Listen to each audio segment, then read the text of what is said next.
This one is, it seems like a poem about somebody else, but it's actually about me, in a weird way. He is what it's like to have fluffy pancakes on a Sunday morning at 11 when I should be eating lunch. He is what it's like to be a chocoholic and have triple chocolate fudge cake.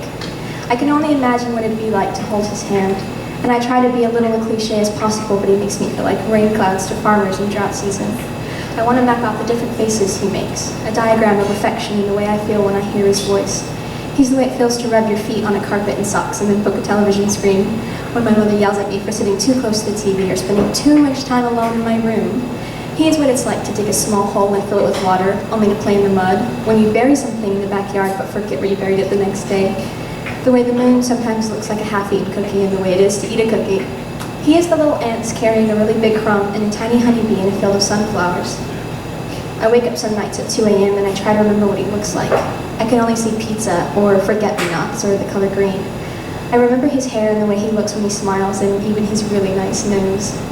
He is the moment right before the sun goes down but before the moon has risen.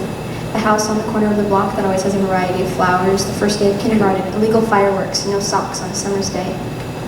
He's always so brave. Reminds me of the bugs that come anywhere near my house or the spiders that dare walk past my father. Of the day I ate lettuce for the first time and whenever I pretend I'm not scared of heights and walk to the edge of a cliff just to seem a little cool. My memory evades me, but I can always remember him, the way I feel whenever I see him next to anyone other than me. I remind myself he should be happy. I remind myself that love is about appreciation, not possession, and I remind myself that he should be happy. The way the glow-in-the-dark stars on my wall always look like real stars when I take my glasses off makes me think of how he looks just like when my hand looks just like my hands after I mess around with paint, or how my first pair of glasses were green with circles on the side and how my uncle sat on them and broke them, or how I bought my other pair of glasses on the bendy side and had to take them for a year until I could get new frames. I imagine if my mom ever met him, she would talk all about me when I was little, but my dad would talk much more. He would tell him about the oranges and the cocoons and the boogers. And I imagine he would laugh and expect me to blush when really I'd be helping my dad tell those stories.